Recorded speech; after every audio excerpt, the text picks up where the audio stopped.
Welcome to J news. ముందుగా headlines చూద్దాం.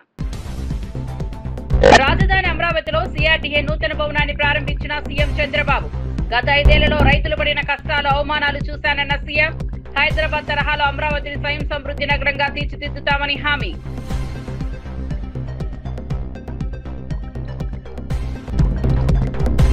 జూబ్లీహిల్స్ లో దొంగ ఓట్లతో కాంగ్రెస్ పార్టీ గెలవాలని చూస్తోందన్న కేటీఆర్. జూబ్లీహిల్స్ నియోజకవర్గంలో దొంగ ఓటర్ ఐడి కార్డులు పంచిన కాంగ్రెస్ అభ్యర్థి నవీన్ యాదవ్ పై కేసులు కూడా నమోదయ్యాయని వెల్లడి. ఇప్పుడు దొంగ ఓటర్లను నమోదు చేయించి గెలవాలని చూస్తున్నారని వ్యాఖ్య. చేయని తప్పుకు శిక్ష అన్యాయం అంటూ కోటా వినూత కన్నీళ్లు. తప్పుడు ప్రచారంతో బాధపడుతున్నారని కోటా వినూత వీడియోలో స్పందన. మేము చంపామని వార్తలు తప్పు అని స్పష్టం.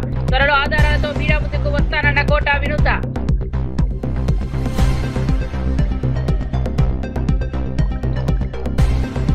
మేడారం అభివృద్ధి పనులపై మంత్రి పొంగులేటి సమీక్ష. భక్తుల సదుపాయాల పనులు సమయానికి పూర్తి చేయమన్న ఆదేశం. మహాజాతర ఏర్పాట్లపై అధికారులు మంత్రి సమీక్ష. నాణ్యతతో పనులు చేయాలని సూచించిన మంత్రి పొంగులేటి. ఇక వార్త వివరాల్లోకి వెళ్తే సీఎం చంద్రబాబు మాట్లాడుతూ తన ప్రభుత్వంలో ప్రారంభించిన అన్ని ప్రాజెక్టులు విజయవంతంగా పూర్తయ్యాయని గుర్తు చేశారు. ప్రత్యేకంగా అమరావతి నగర ప్రణాళికలో ల్యాండ్ పూలింగ్ విధానాన్ని అమలు చేసి భూములు అందించడం ప్రపంచ చరిత్రలోనే ప్రత్యేకమని అన్నారు. ఈ విధానం ద్వారా రాష్ట్ర అభివృద్ధికి దోహదమైందని, ఇతర ప్రాజెక్టుల కోసం కూడా ప్రజల భాగస్వామ్యం మరియు సమన్వయంతో పనిచేయాల్సిన అవసరం ఉందని సీఎం చంద్రబాబు స్పష్టం చేశారు. రెండో దానికి కావాల్సిన జాగా కూడా లేదు మనకు, మీరు గుర్తుపెట్టుకోవాలి.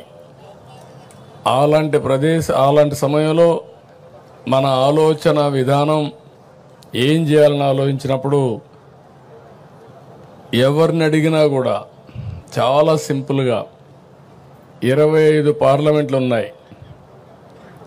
ఒక పక్క 12, ఇంకొక పక్క 12, 13వ పార్లమెంట్ ఈ గుంటూరు. రాజధాని ఎక్కడ రావాలంటే ఇక్కడే రావాలని చెప్పాల్సింది పోయి దీనికి లేనిపోని పంచాయతీ పెట్టారు. అక్కడి నుంచి ప్రారంభమైంది. ఆ సమయంలో నాకైతే అసెంబ్లీలో కూడా ఎక్కడ రాజధాని పెట్టాలంటే లేనిపోని సమస్యలు క్రియేట్ చేసి ఎవరెవరు మా ఊరికే కావాలనే పరిస్థితికి వచ్చారు. నేను ఒకటే ఆలోచించాను, ప్రతి ఒక్క ఊరికి ఇచ్చేది కాదు, ఇది రాష్ట్ర భవిష్యత్తుకు ఉపయోగపడే రాజధానిగా ఉండాలి. అందుకే నా నిర్ణయం ఆ రోజు దీనికి సరైన ప్లేస్ వచ్చి విజయవాడ గుంటూరు మధ్యలో అని చెప్పి నిర్ణయం చేశాం మొట్టమొదటిసారిగా. అక్కడి నుంచి అందరూ కూడా ఏదో ఒక రాజధాని కట్టు, 100 ఎకరాల్లో కట్టు, 50 ఎకరాల్లో కట్టు అని చాలామంది చెప్పారు. అప్పటికే నేను ఒక ప్రూఫ్ ఆఫ్ కాన్సెప్ట్ తయారు చేశాను, మీ అందరూ గుర్తుపెట్టుకోవాలి. హైదరాబాద్ నగరంలో ఇట్లనే నన్ను చాలామంది ఎగతాళి చేశారు. నేను హైటెక్ సిటీ కట్టినప్పుడు నా విజన్ చెప్తే ఇది సాధ్యమా అని చాలామంది అవహేళన చేశారు. అది దృష్టిలో పెట్టుకొని నేను ఒకటే చెప్పాను, మళ్ళా జీవితంలో ఇలాంటి అవకాశం రాదు తెలుగు వారికి. ప్రపంచంలో ఒక మంచి రాజధాని, అది కూడా ప్రపంచంలోనే ది బెస్ట్ రాజధాని అక్కడ కట్టింది బ్రౌన్ ఫీల్డ్ రాజధాని, ఇక్కడ గ్రీన్ ఫీల్డ్ రాజధాని కట్టాలంటే దేనికైనా ల్యాండ్ కావాలి, మీరు గుర్తుపెట్టుకోవాలి. ఆకాశంలో రాజధాని కట్టలేము. హైదరాబాద్లో అవకాశం ఏంటంటే రాజధాని కట్టే సమయంలో గవర్నమెంట్ ల్యాండ్స్ చాలా ఉండేటివి. మొత్తం సైబరాబాద్ ఏరియా అంతా కూడా. దానికి కారణం నిజాం పరిపాలనలో అక్కడంతా కూడా డెవలప్ కాలా. గుర్రాలన్నీ కూడా అక్కడ గ్రేజింగ్ పెట్టేవారు, మొల్చేది. అలాంటి ప్రదేశం చాలా గవర్నమెంట్ ల్యాండ్స్ అని కొంతమంది హైదరాబాద్ నుంచి పాకిస్తాన్కి వెళ్ళిపోయి ఆ ల్యాండ్స్ కూడా వదిలిపెట్టిపోయారు. అవన్నీ తీసుకొని నేను బ్రిక్ బై బ్రిక్ డెవలప్ చేసి. బీఆర్ఎస్ వర్కింగ్ ప్రెసిడెంట్ కేటీఆర్ మాట్లాడుతూ రేవంత్ రెడ్డి బైగనికే బాతే అని చెప్పినా హైదరాబాద్ ప్రజలు ఆ మాట వినలేదు. అందుకే నగరంలోని అన్ని సీట్లు బీఆర్ఎస్ కి దక్కాయని వ్యాఖ్యానించారు. ఊర్లలో ప్రజలు రేవంత్ మాటల్లో నమ్మి ఓటు వేయడం వల్ల ఇప్పుడు మోసపోయామని అవగాహన వ్యక్తం చేస్తున్నారు. बैगन की बात ना को कर अंटर बैगन की बात ना को कर क्या बोल रहा रे अंटर నిజంగా కూడా కాంగ్రెస్ వాళ్ళు ఏం చేసిరంటే హైదరాబాద్ వాళ్ళు నమ్మలే. మీరు హైదరాబాద్ లో ఒక్క సీటు కూడా కాంగ్రెస్ కు మీరు ఇయ్యలే. ఎందుకంటే మీకు ముందే తెలుసు కాంగ్రెస్ ఎంత మోసం పార్టీ మీకు తెలుసు. అందుకే హైదరాబాద్ లో ఒక్క సీటు కూడా ఇవ్వకుండా మొత్తం అన్ని సీట్లను కేసీఆర్ కి అప్పచెప్పి కేసీఆర్ నాయకత్వంలోనే ఈ రాష్ట్రం ముంగట్టుకోవాలి, హైదరాబాద్ ముంగట్టుకోవాలని చెప్పి మీరు తీర్పిచ్చారు. కానీ ఊర్లల్లా ఈ బైగన్ కే బాతని కొంతమంది నమ్మిరు, ఈ బైగన్ గాళ్ళని కొంతమంది నమ్మిరు, నమ్మి మోసపోయినరు. ఇలా మోసపోయిన వాళ్ళు మీకంటే ఎక్కువ ఊళ్ళల్లో తిరుగుతున్నారు. మీరు చూస్తున్నారు, యూట్యూబ్లలో తిరుగుతున్నాయి, వాట్సాప్లలో తిరుగుతున్నాయి. ఈ బైగన్ కే బాతే అంటే ఎట్లుంటాయంటే ఇప్పుడు నేను చెప్పిన చూడు, రేవంత్ రెడ్డి చెప్పిన మాటలు 4,000 ఇస్తా, 6,000 ఇస్తా, కేసీఆర్ 10,000 ఇస్తా, నేను 15,000 ఇస్తా, ఇండ్లు కట్టిస్తా అన్నాడు. ఇందిరమ్మ రాజ్యం అంటే ఇల్లు గులగొట్టుడేనా? ఇందిరమ్మ రాజ్యం ఇందిరమ్మ రాజ్యం ఇందిరమ్మ రాజ్యం అంటే నువ్వు వచ్చినాక హైదరాబాద్ లో కొత్తగా ఒక్క ఇటుక పెట్టింది లేదు, ఒక ఇల్లు కట్టింది లేదు, కొత్తగా ఒక రోడ్ వేసింది లేదు, ఒక బ్రిడ్జ్ కట్టింది లేదు. కానీ ఎన్ని ఇండ్లు గులగొట్టినావు, ఎంతమందిని ఇండ్లలో ఉండే మా గరీబోళ్లను ఎంతమందిని రోడ్డు మీదకి నూకినావు. నీ హైడ్రా బుల్డోజర్ల అరాచకం ఆగాలంటే ఖచ్చితంగా మన అభ్యర్థి గెలవాలి. ఇవాళ జరుగుతున్న ఈ పోరాటం ఏదైతున్నదో తెలంగాణలో ఉన్న గరీబులకు, తెలంగాణని ఇవాళ గద్దల్లాగా తన్నుక తింటున్న కాంగ్రెస్ వాళ్లకు మధ్యనే జరుగుతా ఉన్నది. మీరు దయచేసి. మంత్రి హరీష్ రావు జూబ్లీహిల్స్ ప్రచారంలో తీవ్రమైన వ్యాఖ్యలు చేశారు. చోటు చూడకుండా ఓట్లు వేస్తే ఇళ్లపై బుల్డోజర్లు వచ్చేసే పరిస్థితి ఏర్పడొచ్చని శ్రేణులకు హెచ్చరించారు. హైడ్రా సమస్యలు పరిష్కరించాలంటే కాంగ్రెస్ ఓడిపోవాల్సిన అవసరం ఉందని, హైడ్రా బంద్ కావాలంటే స్థానిక అభ్యర్థి మాగంటి సునీతమ్మ గెలవాలని అభిప్రాయపడ్డారు. नहीं तो क्या बोलता हूं मैं, घना थोड़े तो भी कांग्रेस को वोट डाले और थोड़ तुम बोलता। जुबली हिल्स में जितने भी बस्ती हैं वहां फिर इलेक्शन होने के बाद अगर से कांग्रेस जीते तो बुलडोजर आपके गली में आ जाएगा। बुलडोजर नहीं आना है, घर नहीं तोड़ना है, कांग्रेस को सबर सिखाना है, हमारे मागंटी सुनीतम्मा जी को जिताना है। ये आप सब बस्ती में अपने लोगों को बताइए, सब घर घर में जाके समझाइए। జనసేన బహిష్కృత నాయకురాలు కోటా వినూత వీడియో ద్వారా తన భావాలను వ్యక్తం చేశారు. మనసు నిండా పుట్టెడు బాధ ఉంది, చేయని తప్పుకు జైలుకు వెళ్లినందుకు మాకు బాధ లేదు, కానీ మేము చంపామని ప్రచారం చేయడం చాలా బాధ కలిగిస్తోందని ఆమె తెలిపారు. ఈ కేసుకు ఎలాంటి సంబంధం లేదని, క్లీన్ చిట్ తో బయటకు వచ్చే విశ్వాసం ఉందని చెప్పారు. ప్రస్తుతం చెన్నై కోర్టులో విచారణ జరుగుతున్నందున ఎక్కువగా మాట్లాడలేకపోతున్నానని, త్వరలో అన్ని ఆధారాలతో మీడియా ముందుకు వస్తానని ఆమె పేర్కొన్నారు. మీ ముందుకు వీడియో ద్వారా వస్తున్నాను. మనసు నిండా పుట్టెడు బాధతో మీ ముందుకు వచ్చాను. మేము చేయని తప్పుకి మేము జైలుకు వెళ్లినందుకు కూడా నాకు బాధ లేదు, కానీ మేము చంపాము అని మీడియా ఛానల్లో ప్రచారం చేయడం నాకు చాలా చాలా చాలా బాధ వేసింది. అతని చావులో మా ప్రమేయం లేదని గౌరవ కోర్టు భావించింది కాబట్టే నాకు 19 రోజుల్లో బెయిల్ వచ్చింది. సబ్సిక్వెంట్లీ 1 నెలలో మా అందరికీ బెయిల్ వచ్చింది. మేము ఫారెన్ లో లక్షల జీతాలు వదులుకొని రాజకీయాల్లోకి వచ్చింది ప్రజలకు సేవ చేయడానికి, కానీ మనుషుల ప్రాణాలను తీయడానికైతే కాదు. అలాంటి మనస్తత్వం మాది కాదు. ఈ కేసులో మాకు ఎలాంటి సంబంధం లేదని గౌరవ కోర్టులో మేము నిరూపించుకొని క్లీన్ చీట్ తో తప్పకుండా ఈ కేసు నుండి బయటకు వస్తాం. ఈ కేసు చెన్నై కోర్టులో విచారణ ఉన్నందున నేను ఈ కేసు గురించి ఇంతకు మించి మాట్లాడకూడదని మా లాయర్లు నన్ను సూచించారు. మేము ఏ తప్పు చేయలేదు, నిజ నిజాలు ఆ దేవదేవుడికి శివయ్యకి తెలుసు. ధైర్యంగా పోరాడతాం. నేను జనసేన పార్టీ అధినేత శ్రీ పవన్ కళ్యాణ్ గారిని కలవడానికి ట్రై చేస్తున్నాను కాబట్టి ఇన్ని రోజులు మీడియా ముందుకు రాలేదు. మేము ప్రస్తుతం చెన్నైలో ఉన్నాము. త్వరలో నా పైన జరిగిన కుట్రకు సంబంధించిన వీడియోలతో, ఆధారాలతో మీడియా ముందుకు వస్తానని తెలియజేస్తున్నాను. న్యాయం ఎప్పటికైనా గెలుస్తుంది. ఖచ్చితంగా న్యాయం వైపు ప్రతి ఒక్కరు నిలబడతారని భావిస్తున్నాను. సత్యమేవ జయతే. జై హింద్. మీ వినూత కోట. కల్తీ మద్యం సమస్యపై మాజీ మంత్రి రోజా ఆధ్వర్యంలో నిరసన ర్యాలీ నిర్వహించబడింది. నగరి ప్రొహిబిషన్ అండ్ ఎక్సైజ్ కార్యాలయం వరకు సాగిన ర్యాలీలో నారా వారిసారా, నారా పాలన నశించాలంటూ వైఎస్ఆర్సీపీ కార్యకర్తలు నినాదాలు చేశారు. మాజీ మంత్రి రోజా నివాసం నుంచి ప్రారంభమైన ఈ నిరసన ర్యాలీ ఎక్సైజ్ సిఐ కార్యాలయం వద్ద ముగిసింది. అక్కడ ఎక్సైజ్ సిఐకి సమస్యలను వివరించే వినతిపత్రం అందించిన మాజీ మంత్రి రోజా కల్తీ మద్యం వ్యాప్తిని నిరోధించేందుకు ఖచ్చితమైన చర్యలు తీసుకోవాలని కోరారు.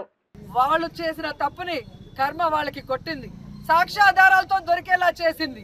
ఈ దొరికి ప్రజల మధ్యలో దోషిగా నిలబడ్డ Chandrababu Naidu as usual divert politics start చేశాడు. ఈ డైవర్షన్ పాలిటిక్స్ ఎలా ఉన్నాయంటే దొరికిన జయచంద్రారెడ్డి వైఎస్ఆర్సీపీ కోవట్టంట. మరి నువ్వెందుకయ్యా టికెట్ ఇచ్చావు? గతంలో నీ పార్టీలో గెలిచి మళ్ళీ నెక్స్ట్ టైం 2019లో ఓడిపోయిన శంకర్ యాదవ్ కిందకి ఇవ్వలా? అంటే దొరికితే వైఎస్ఆర్సీపీ వాళ్ళు, దొరకపోతే తెలుగుదేశం జనసేన వాళ్ళ. అంటే ఈరోజు తెలుగుదేశానికి వైఎస్ఆర్సీపీ నుంచి వచ్చిన వాళ్ళందరూ కూడా లావు కృష్ణ గారు కానివ్వండి, వేమిరెడ్డి శాంతి గారు కానివ్వండి, వేమిరెడ్డి ప్రభాకర్ గారు కానివ్వండి, మాగుంటి సుబ్బరామరెడ్డి గారు కానివ్వండి, ఆనం గారు కానివ్వండి, అలాగే సుభాష్ గారు, అలాగే గొలుసు పారసారు, వీళ్ళంతా కోవట్లేనా వైఎస్ఆర్సీపీ? సో సిగ్గొచ్చేటు చంద్రబాబు నాయుడు. అనుభవం ఉంది అని చెప్తున్నావు. నీ అనుభవం అవినీతికి, నీ అనుభవం ప్రజల్ని దోచుకోవడానికి తప్ప దేనికి ఉపయోగపడదని మరోసారి నిరూపించబడింది. ఈరోజు నువ్వు ముఖ్యమంత్రిగా ఉన్న ఆంధ్రప్రదేశ్లో, ఈరోజు నీ ఏపీ స్టేట్లో ఈ విధంగా కల్తీ లిక్కరు ఇంత పెద్ద ఎత్తున మరి దొరికితే దేశంలో అందరూ కూడా తుపుక్కున ఉంచుతున్నారు. కానీ నువ్వేమో సిగ్గు లేకుండా మాకు సంబంధం లేదు, నేను సిట్టు ఎంక్వైరీ చేస్తానని చేతులు దులుపుకుంటున్నావు. నువ్వు ముఖ్యమంత్రిగా ఉన్నప్పుడు ఎన్ని జరిగాయి స్కాములు. నువ్వు వేసిన ఏ సిట్ అయినా ఎప్పుడైనా విచారణ జరిపి న్యాయం చేసిందా? దోషుల్ని శిక్షించిందా? నీ సిట్టు నీ చేతిలో, సిట్ అంటే సిట్టు, స్టాండ్ అంటే స్టాండ్ అన్న విధంగా ఉంది తప్ప ఉపయోగం లేదు. దీంట్లో లోకేష్ నుంచి, చంద్రబాబు నాయుడు గారి నుంచి, పవన్ కళ్యాణ్ వరకు, కొల్లు రవీంద్ర వరకు ముడుపులు అందాయి కాబట్టే వీళ్ళు 16 నెలలు విచ్చలవిడిగా వేల కోట్లు దోచుకున్నారు.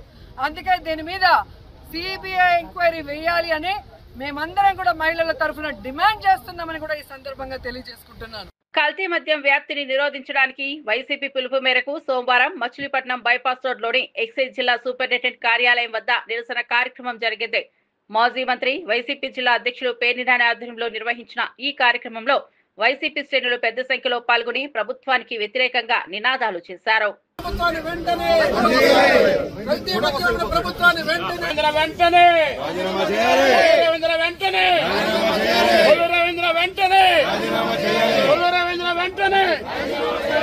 కల్తీ మద్యం కోసం నైతిక బాధ్యత వహిస్తూ కొల్లు రవీంద్ర వెంటనే రాజీనామా చేయాలి. 16 నెలలుగా రాష్ట్రంలో కల్తీ మద్యం అమ్మిస్తున్న కొల్లు రవీంద్ర వెంటనే 16 నెలలుగా రాష్ట్రంలో కల్తీ మద్యం అమ్మిస్తున్న కొల్లు రవీంద్ర వెంటనే రాజీనామా చేయాలి. రాజీనామా చేయాలి.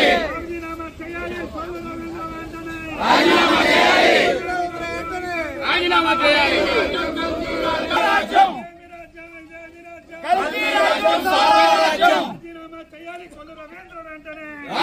చేయాలి. రాజీనామా చేయాలి. ఎక్సైజ్ శాఖ మంత్రి కొల్లు రవీంద్ర వెంటనే రాజీనామా చేయాలి. దొంగల రాజ్యం, దోపిడీ రాజ్యం, దొంగల రాజ్యం, దోపిడీ రాజ్యం, దొంగల రాజ్యం, దోపిడీ రాజ్యం. రాజీనామా చేయాలి. కొల్లు రవీంద్ర వెంటనే రాజీనామా చేయాలి.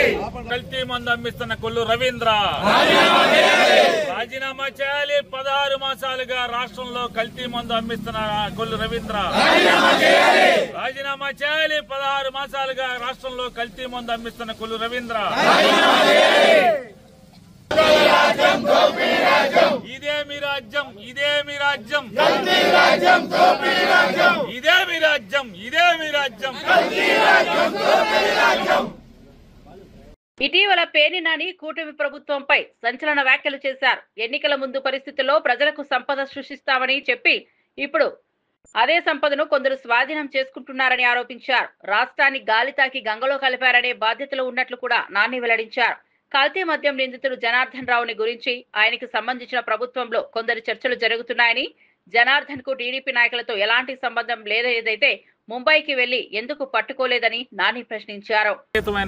ఆస్తుపాస్తులు సంపాదిస్తారేమో, ఆదాయాలు సంపాదిస్తారేమో అని ప్రజలు ఓటేస్తే వీళ్ళు ప్రజల్ని గాలి కొదిలి రాష్ట్రాన్ని గంగలో కలిపి వీళ్ళు మాత్రం ఎవడికాడు సొంతంగా సంపద సృష్టించే పనిలో పడ్డారు. అసలు నిన్న చూసాం కొల్లు రవీంద్ర ఆర్భాటం, ఈ సొల్లు మాటలు.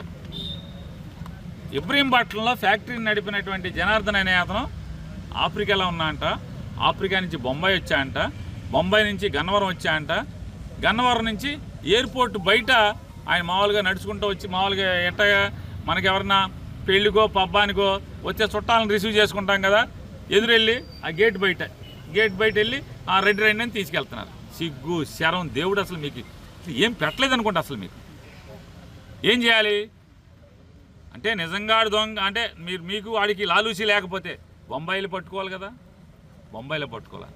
బొంబాయి నుంచి గన్నవరం వచ్చాడు, రన్వే మీద పట్టుకోవాలి కదా, రన్వే మీద పట్టుకోవాలా, లోపల పట్టుకోవాలి కదా సెక్యూరిటీ చెక్ దగ్గర, అక్కడ పట్టుకోవాలా. మామూలుగా ఏం చేస్తారు, మంత్రులు వీళ్ళు వస్తుంటే వాళ్ళ పిఏలను గన్మెన్ వాళ్ళు ఎదురెళ్ళి సూట్ కేసు తీసుకుని కారులో పట్టుకెళ్తుంటారు. అట్టా ఆయన తీసుకుని ఆడి సూట్ కేసు అందుకుని జాగ్రత్తగా ఆయన తీసుకెళ్తున్నారు.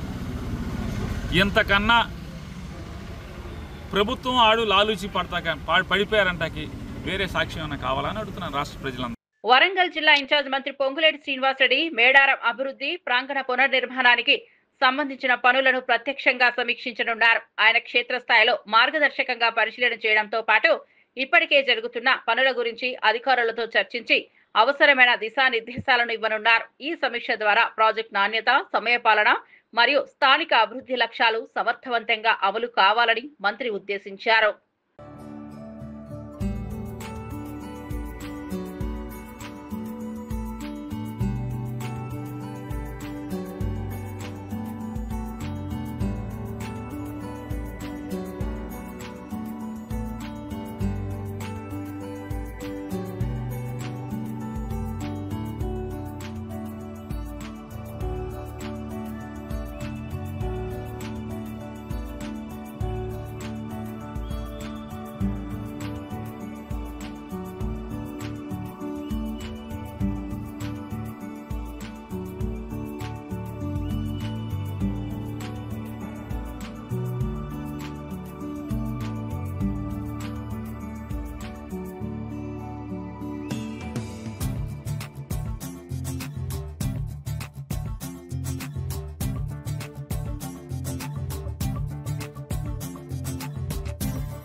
మాజీ మంత్రి కారుమూరి నాగేశ్వరరావు మద్యం వ్యాపారం, రాష్ట్ర పాలనపై తీవ్ర వ్యాఖ్యలు చేశారు. ఆయన కూటమి ప్రభుత్వం పేదల ప్రజల రక్తం, మాంసాన్ని దోచుకుంటూ అన్ని రంగాల్లో ఆంధ్రప్రదేశ్లో అడుగుంటూ పోయిందని అన్నారు.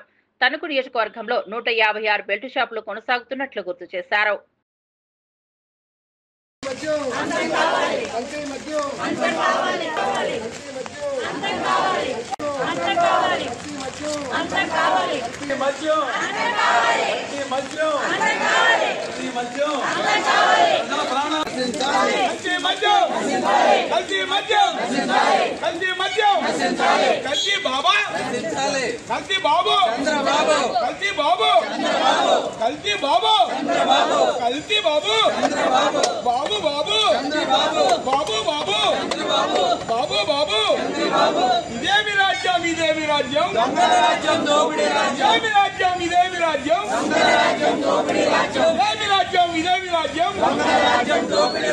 నూట 75 కాన్స్టిట్యున్సీల్లోనూ ఇవాళ కల్తీ మద్యం మీద ఎక్సైజ్ ఆఫీసుల దగ్గర, ఈఎస్ ఆఫీసుల దగ్గర ధర్నా కార్యక్రమం జరుగుతూ ఉంది.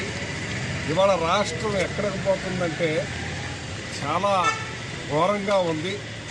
ఇవాళ లిక్కర్ చూస్తుంటే ఈ లిక్కర్ని 10 రూపాయలు కూడా కాదు, కల్తీ మద్యం.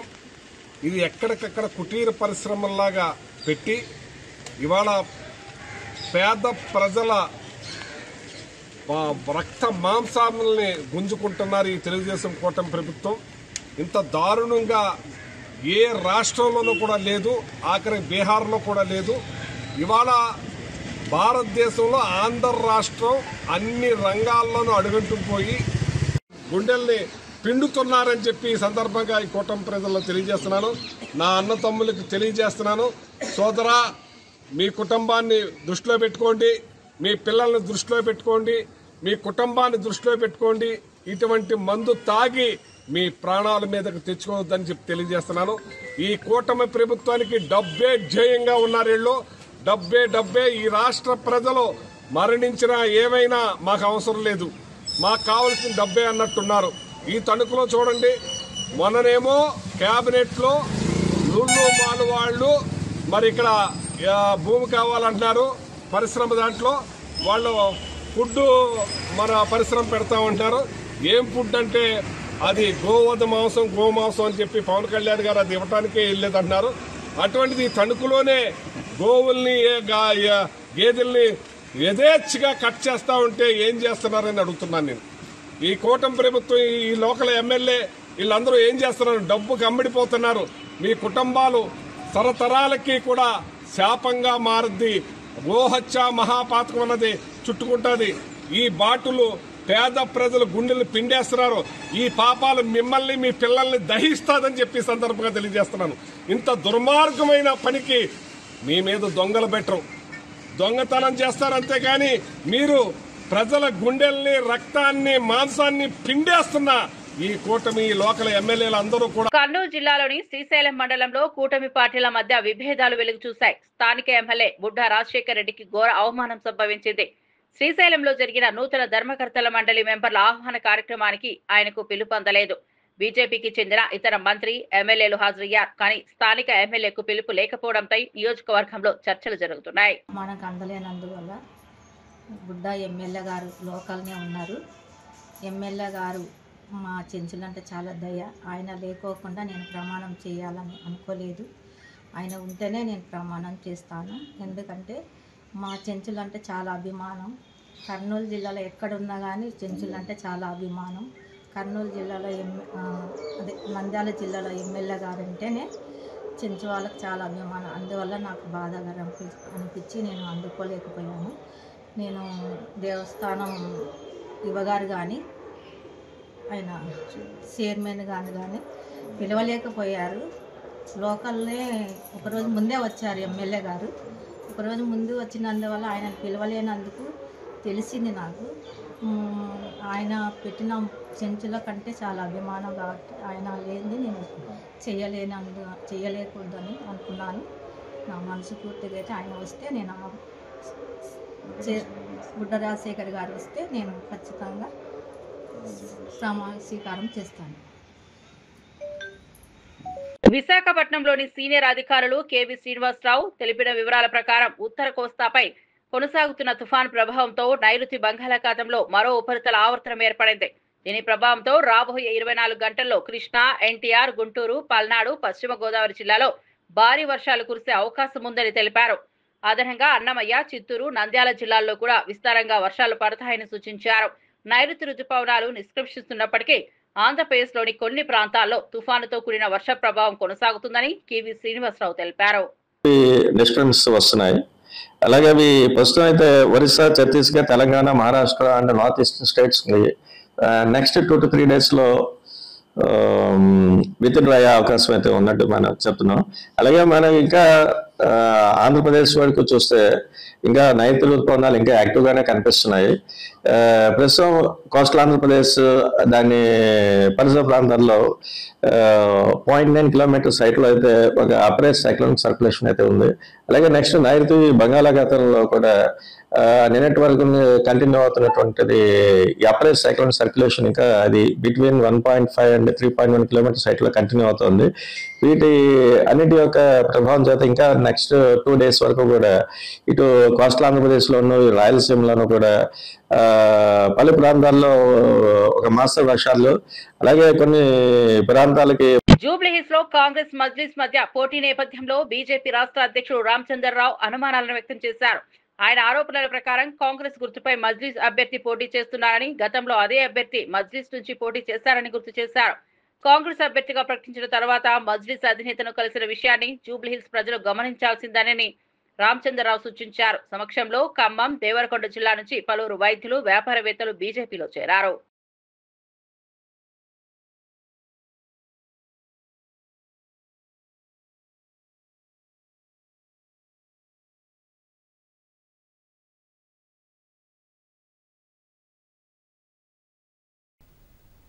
మరి ఇవాళ సాయంకాలం కానీ రేపటి వరకు కూడా మా అభ్యర్థి ప్రకటించాం మేము. అది పార్లమెంటరీ బోర్డు కూడా పంపించి అక్కడి నుంచి ఆమోదం వచ్చిన తర్వాత అధికారిక పూర్తిగా ఇక్కడ దాన్ని అనౌన్స్మెంట్ చేయడం ఉంటుంది. కాంగ్రెస్ పోటీ చేస్తుందా, మజ్లిస్ పోటీ చేస్తుందా, లేకుంటే Majlis party candidate Congress symbol మీద పోటీ చేస్తుందా? ఎందుకంటే ఇప్పుడు ఉన్నటువంటి కాంగ్రెస్ క్యాండిడేట్ డైరెక్ట్ గా టికెట్ వచ్చిన తర్వాత ఎంఐఎం అధినేత దగ్గర పోయి కాళ్ళకు దండం పెట్టి ఆశీర్వాదం తీసుకున్నాడు. ఇది స్పష్టంగా మనకు కనబడుతుంది. ఈయన MIM candidate Congress party symbol మీద పోటీ చేస్తున్నాడు. గతంలో ఇదే ఎంఐఎం కొన్ని రోజులు బీఆర్ఎస్ కూడా కాపురం చేసింది. వాళ్ళ మద్దతుతోనే బీఆర్ఎస్ గెలిచింది సిటీలో కానీ అక్కడ కానీ కొన్ని సీట్లు. ఎంఐఎం వాళ్ళ స్థానం 2వ స్థానం వచ్చినప్పుడు కూడా పోటీ చేయకుండా వాళ్ళ క్యాండిడేట్ ని కాంగ్రెస్ పార్టీ నుంచి నిలబెడుతున్నాడు. అంటే ఇది ఒక జూబ్లీ హిల్స్ ప్రజల మీద ఇది మోసపూర్వకమైన చర్చగా ఈరోజు భావిస్తా ఉన్నాం. ఈరోజు ఎంఐఎం పార్టీ కాంగ్రెస్ సపోర్ట్తో గెలవాలని చెప్పేసి కాంగ్రెస్ లో వాళ్ళ క్యాండిడేట్ పంపించి గెలిచే ప్రయత్నం చేస్తున్నారు. జూబ్లీ హిల్స్ ప్రజలు జాగ్రత్తగా చూడాల్సిన అవసరం లేదు. ప్రఖ్యాత సినీ నటుడు ఎన్టీఆర్ సతీమణి లక్ష్మీ ప్రణతి తిరుమల శ్రీవారి దర్శనానికి వెళ్లారు. వీఐపీ ప్రారంభ విరామ దర్శన సమయంలో నూతన వధూవరులు నాని నితిన్ దంపతులతో కలిసి స్వామివారి సేవలో పాల్గొన్నారు. అధికారులు స్వాగతం పలికి దర్శన ఏర్పాట్లను సక్రమంగా ఏర్పాటు చేశారు. దర్శనం అనంతరం రంగనాయకుల మండపంలో పండితులు ఆశీర్వచనం చేసి స్వామివారి తీర్థ ప్రసాదాలను లక్ష్మీ ప్రణతి నూతన దంపతులు అందుకున్నారు.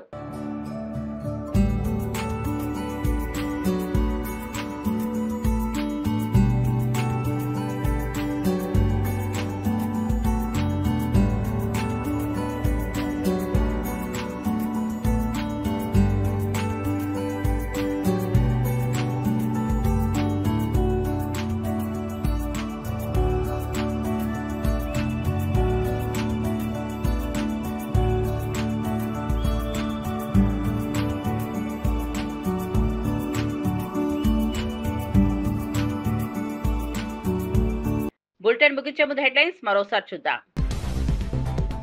రాజధాని అమరావతిలో సిఆర్డీఏ నూతన భవనాన్ని ప్రారంభించిన సీఎం చంద్రబాబు. గత 5 ఏళ్లలో రైతులు పడిన కష్టాలు, అవమానాలు చూశానన్న సీఎం. హైదరాబాద్ తరహాలో అమరావతిని స్వయం సమృద్ధి నగరంగా తీర్చిదిద్దుతామని హామీ.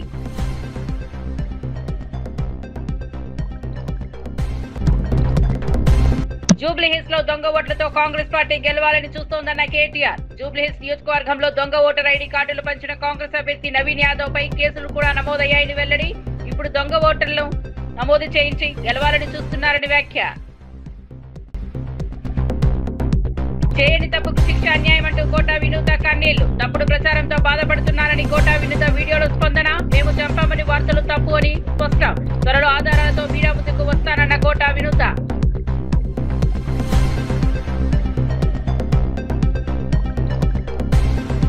మేడారం అభివృద్ధి పనులపై మంత్రి పొంగులేటి సమీక్ష. భక్తుల సదుపాయాల పనులు సమయానికి పూర్తి చేయమన్న ఆదేశం. మహాజాతర ఏర్పాట్లపై అధికారులు మంత్రి సమీక్ష. నాణ్యతతో పనులు చేయాలని సూచించిన మంత్రి పొంగులేటి. మరిన్ని అప్డేట్స్ కోసం చూస్తూనే ఉండండి జే న్యూస్.